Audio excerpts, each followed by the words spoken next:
கழக இளைஞர்கள், நம்முடைய இளைஞரணி தம்பிமார்கள் எப்படிப்பட்டவங்கன்னு பேரறிஞர் அண்ணா அவர்கள் அவரே சொல்லியிருக்கிறார். இந்தி திணிப்புக்கு எதிரான போராட்டம் பண்ணப்போ கழக இளைஞர்கள் மீது தடியடி, துப்பாக்கி சூடு பல்வேறு தாக்குதல்கள் நடத்துறாங்க.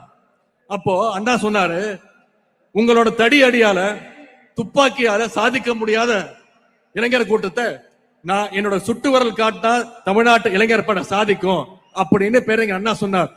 தலைவர் அவர்களே, அண்ணா சொன்னது சுட்டு விரல், நான் சொல்றேன் சுட்டு விரல் தேவையில்லை உங்களுக்கு.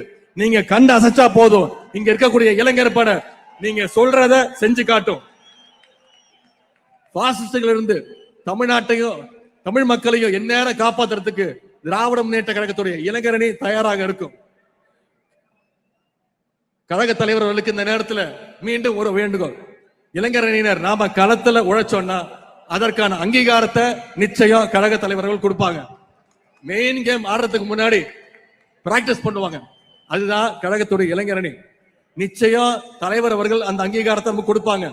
உங்க சார்பில் ஏற்கனவே கோரிக்கை வச்ச வர்ற சட்டமன்ற தேர்தலில் தலைவர் அவர்களும் தலைமை கழகமும் இளைஞர்களுக்கு நிறைய வாய்ப்பு கொடுக்கணும் சட்டமன்ற தேர்தல் ஒரு கோரிக்கை வச்ச.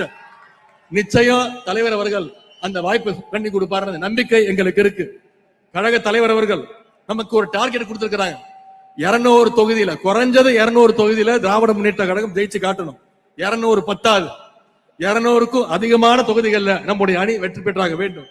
குறிப்பா இந்த தெற்கு மண்டலத்தில் இருக்கக்கூடிய 58 சட்டமன்ற தொகுதிகளையும் திராவிட முன்னேற்ற கழகம் வெற்றி பெற்றாக வேண்டும். அதற்கு வந்திருக்கக்கூடிய இளைஞரணி நிர்வாகிகள் நீங்க ஒவ்வொருத்தரும் மிக மிக கடுமையா உழைக்கணும்.